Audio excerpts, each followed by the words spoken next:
కోలాప్రగడ రాజ్యలక్ష్మి గారు రచించిన ఒక చక్కటి కథ విందామండి. వంటింట్లో అన్నం వారుస్తున్న కమలమ్మ అమ్మాయ్ అంటూ కేకేసింది.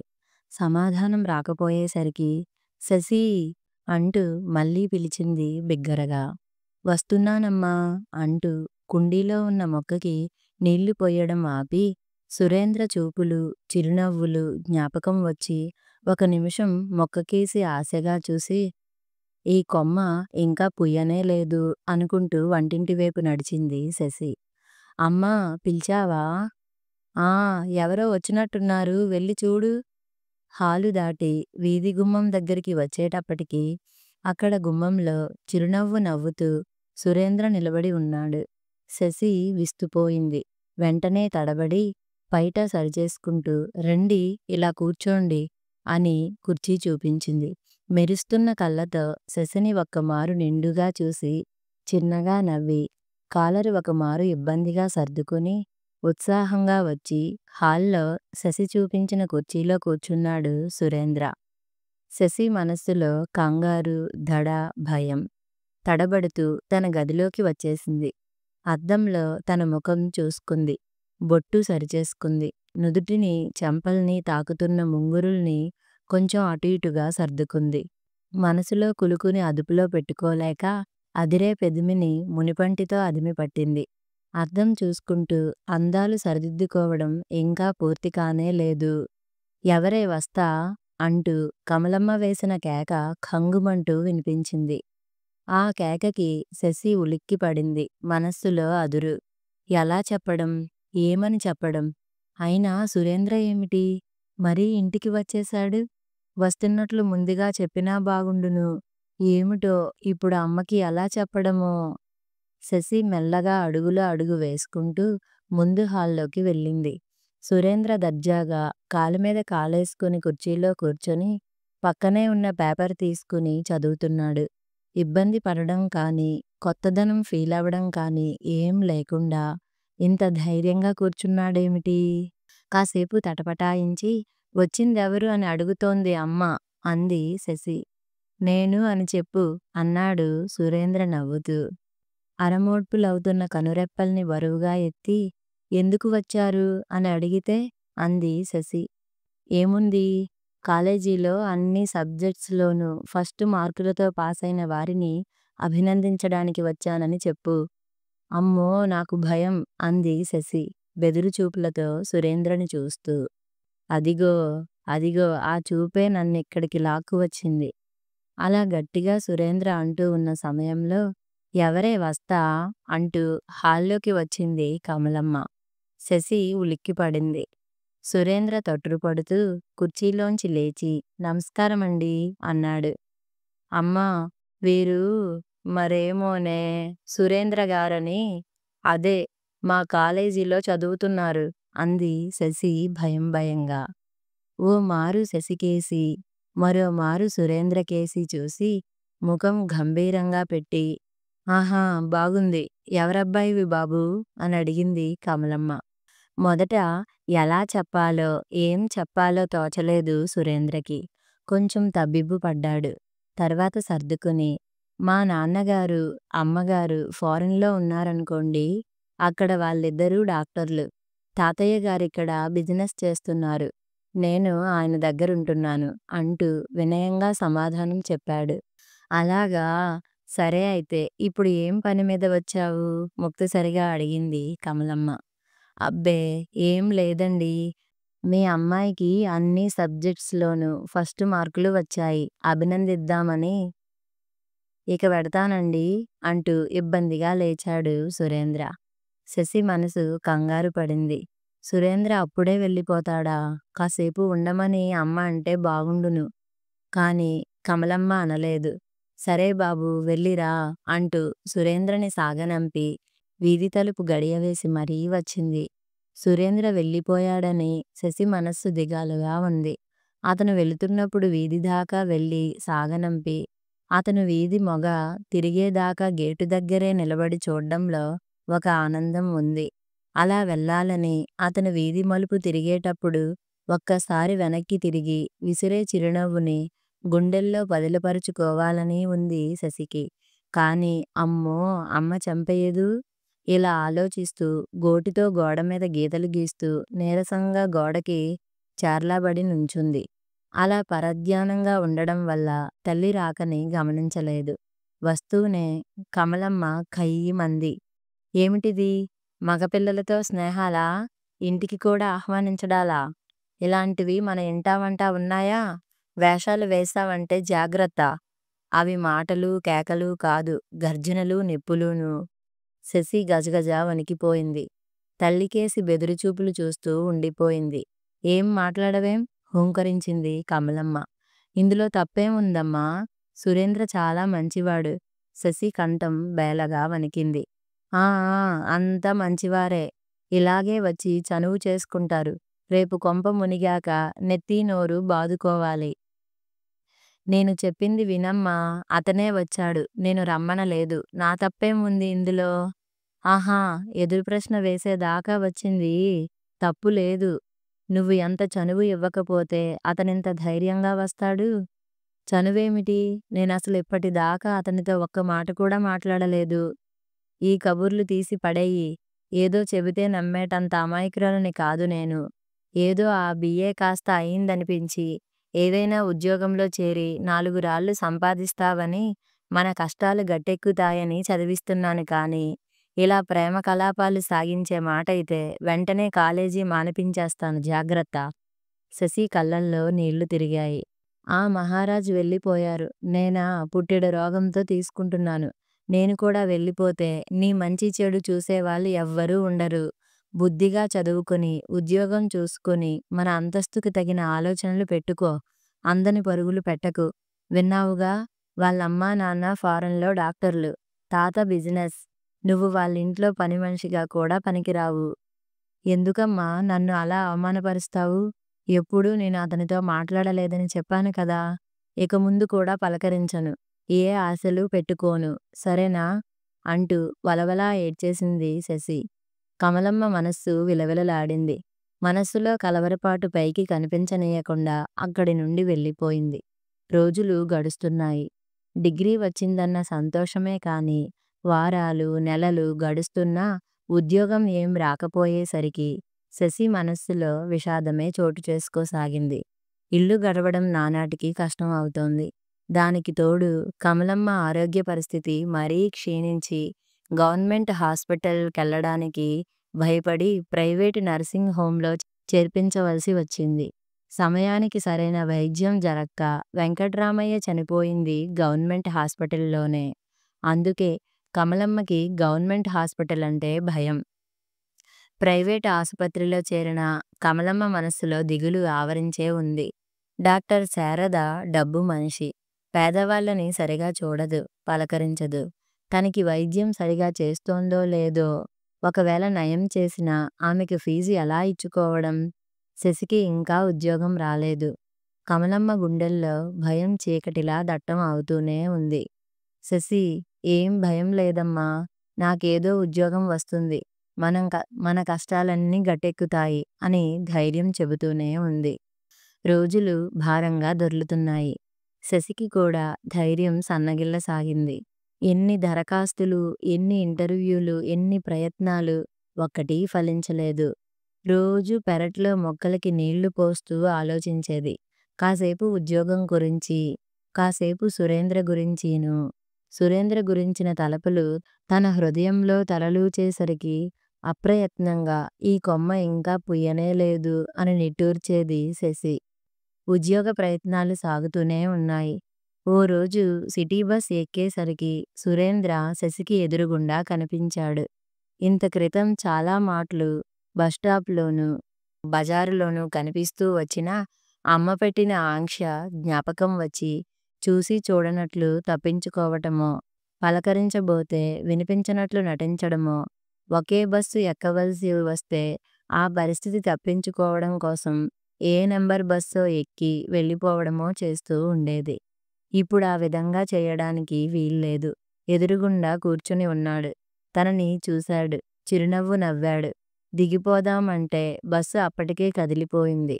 తను అతనిని చూడనట్లు నటించడానికి వీలే కాదు. మరీ ఎదురుగుండానే కూర్చున్నాడు. పక్క సీటు ఖాళీగా ఉందేమో, కొద్దిగా జరిగి ఇలా రా కూర్చో శశీ అంటూ లాలనగా పిలిచాడు. హాయిగా ఉంది ఆ పిలుపు. మనస్సుని గిలిగింతలు పెట్టింది. గుండెలు వేగంగా కొట్టుకున్నాయి. మమతలు నిండిన పిలుపుని కాదనలేక, అదను తప్పుతున్న ఇష్టాన్ని అదుపులో పెట్టుకోలేక, వెన్నెల బొమ్మలా నడిచి వెళ్ళి అతని పక్కన ఒదిగి కూర్చుంది. హ్యాండ్ బ్యాగ్ గుండెలకి చేర్చుకుని అతనికి తగలకుండా బిడియపడుతూ జరిగి కూర్చున్న శశిని చూసి నవ్వుకున్నాడు సురేంద్ర. ఇద్దరి కళ్ళల్లోనూ ఏవేవో చెప్పుకోవాలనే కోరికలు. ఒకరి కళ్ళల్లోకి ఒకరు సూటిగా చూడలేకపోతున్నారు. అలాగని చూడకుండా ఉండలేకపోతున్నారు. అది కనిపెట్టినట్లున్నాడు ఎదురుగా నుంచున్న కొంటె కుర్రాడు ఒకడు. కళ్ళల్లో పెళ్లిపందిరి కనబడసాగే అంటూ ఓ చిన్న కూనిరాగం తీసి నెక్స్ట్ స్టాప్లో దిగిపోయాడు. పెదిమల మీదికి వచ్చిన నవ్వుని సురేంద్ర, శశి ఆపుకున్నారు. ఏమిటి ఈ మధ్యన పలకరించినా పలకడం మానేశావు? అన్నాడు సురేంద్ర శశి కళ్ళల్లోకి సూటిగా చూస్తూ. ఆ చూపులోని మధురిమ శశి మనస్సుని కుదిపింది. కాసేపు మాట్లాడలేకపోయింది. తర్వాత అతి ప్రయత్నం మీద అబ్బే ఏం లేదు, ఏదో నా ఉద్యోగం అవస్థాను అంతే అనగలిగింది. అప్పుడు కూడా ముఖం తిప్పి అతని వైపు చూడలేక చేతిగోళ్ళకేసి చూస్తూ ఉండిపోయింది. ఆహా, ఇప్పుడు ఎక్కడికి వెళ్తున్నట్టు? సార్నాథ్ కంపెనీ అని. సార్నాథ్ కంపెనీలో? నీకు తెలుసా ఆ కంపెనీ? విన్నాను అంతే. ఆ కంపెనీలో క్లర్క్ పోస్టుకి ఇంటర్వ్యూ వచ్చింది. అయితే ఈ ఉద్యోగం కూడా వస్తుందని నమ్మకం లేదు. రికమెండేషన్ లేదుగా విషాదంగా నవ్వింది శశి. సురేంద్ర ఆలోచనలో పడ్డాడు. మీరేం చేస్తున్నారు? ఖాళీయేనా? అంది శశి. ఖాళీయే ప్రస్తుతం. కానీ త్వరలో ఫారెన్లో MBA చదవాలని ప్రయత్నం. వీసాకి అప్లై చేశాను. వస్తాను అంటూ సడన్గా లేచి బస్సు దిగి వెళ్ళిపోయాడు సురేంద్ర. అతని విచిత్ర ప్రవర్తనకి విస్తుపోయింది శశి. పబ్లిక్ బూత్లోంచి ఫోన్ చేసిన సురేంద్రకి అవతల నుంచి సార్నాథ్ కంపెనీయే, నేను ప్రొపరైటర్ రామయ్యని మాట్లాడుతున్నాను అని వినిపించింది. వెంటనే సురేంద్ర ఆతురతతో, తాతయ్య, నేను సురేంద్రని. ఇవాళ మన కంపెనీలో ఇంటర్వ్యూలు ఉన్నాయటగా. శశి అని ఓ అమ్మాయి వస్తుంది. ఆ అమ్మాయికి ఉద్యోగం ఇయ్యి తాతయ్య అన్నాడు ఫోన్లో. ఏమిట్రా ఆ కంగారు? ఆ అమ్మాయికి ఉద్యోగం ఇవ్వాలా? నువ్వు రికమెండ్ చేస్తున్నావేమిటి? ఏమిటి కదా అన్నాడు రామయ్య. సురేంద్ర మొదట తొట్రుపడి తర్వాత బ్రతిమాలుతున్న ధోరణిలో, ఆ అమ్మాయి పేదది తాతయ్య. మరేం లేదు, కొంచెం సాయం చెయ్యి తాతయ్య అన్నాడు. రామయ్య పకపక నవ్వి సరేలే అంటూ ఫోన్ పెట్టేశాడు. ఇది జరిగిన నెల్లాళ్ళకి సురేంద్ర రోడ్డు మించి వెళ్తూ ఉంటే శారదా నర్సింగ్ హోంలోంచి వస్తూ శశి కనిపించింది. కనిపించి, నాకు ఉద్యోగం వచ్చిందండి సార్నాథ్ కంపెనీలో అంది శశి. సురేంద్ర ఆహా అంటూ ఆశ్చర్యం నటించి, అయితే మీరింక మాకు కనిపించరు, ఉద్యోగం బిజీ కదా అన్నాడు నవ్వుతూ.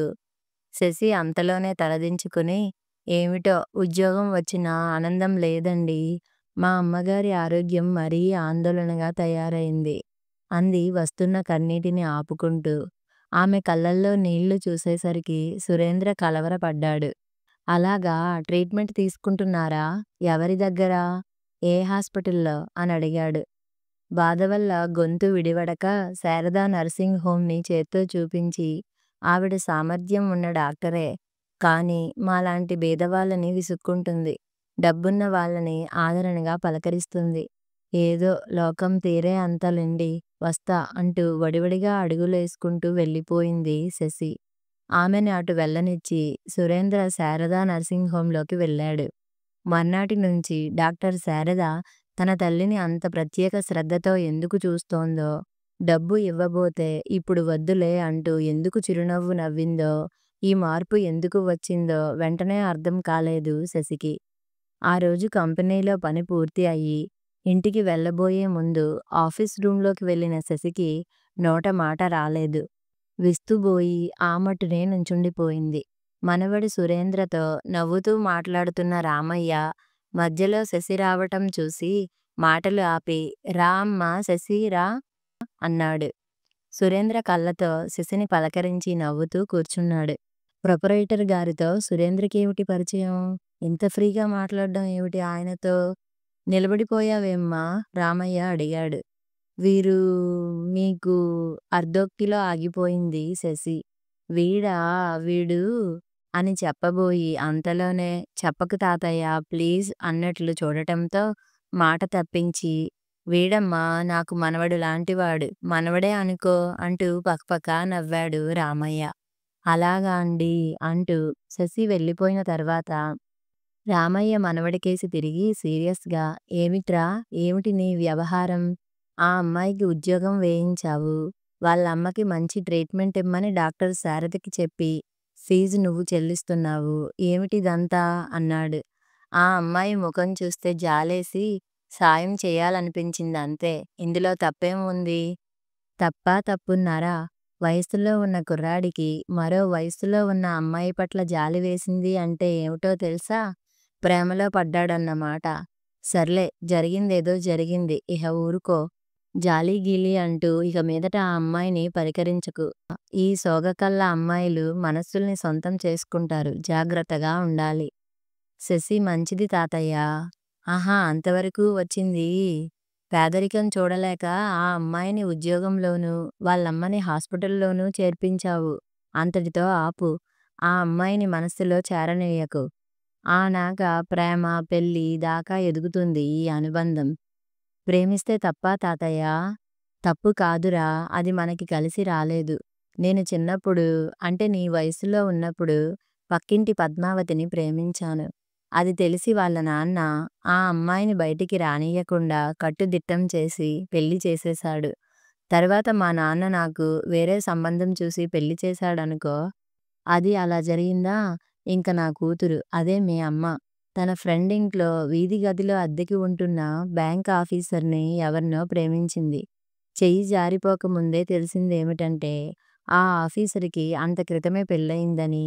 మీ అమ్మ అప్పటికే మెడిసిన్ ఫైనల్ ఇయర్‌లో ఉంది. నేను వెంటనే మీ అమ్మని బ్రతిమాలి ఒప్పించి మరో డాక్టర్‌ని చూసి పెళ్లి చేసేసి ఇద్దరినీ ఫారెన్ పంపించేశాను. ఇప్పుడు చూడు ఇద్దరూ టింగురంగా అంటూ అక్కడ ఉన్నారు. నీ పోషణ, సంరక్షణ భారం అంతా నాకు ఇక్కడ వదిలేసి. అందువల్ల ప్రేమ పెళ్ళిళ్ళు మన ఇంట్లో కలిసి రావు. నా మాట విని. ఇలా తాతయ్య సురేంద్రకి హితవచనాలు చెబుతూ ఉండగా శారదా నర్సింగ్ హోమ్ నుంచి కబురు వచ్చింది. కమలమ్మ పరిస్థితి సీరియస్‌గా ఉందని. కమలమ్మ చనిపోయిన 2 నెలలకి శశితో బాటు రామయ్య, సురేంద్రల మనస్సులు కూడా కుదుటపడ్డాక ఓ రోజున రామయ్య సురేంద్రని పిలిచి నువ్వు శశిని పెళ్లి చేసుకో అన్నాడు. సురేంద్ర విస్తుపోతూ మరి మనింట్లో ప్రేమ వివాహాలు కలిసి రావు అన్నావు? అని అడిగాడు. తాతయ్య తనతో పరాచికం ఆడుతున్నాడని అనుమానించి ఇది ప్రేమ వివాహం కాదురా. తాతయ్య నీకు కుదురుస్తున్న పెళ్ళి. పెద్దలు చేస్తున్న పెళ్ళి లాంటిదే. తెలిసిందా? మరీ బెట్టు చేయకు. మీ అమ్మకి, నాన్నకి కేబుల్ ఇయ్యి. శశి మంచి పిల్ల. ఆ అమ్మాయికి అన్యాయం జరక్కూడదు.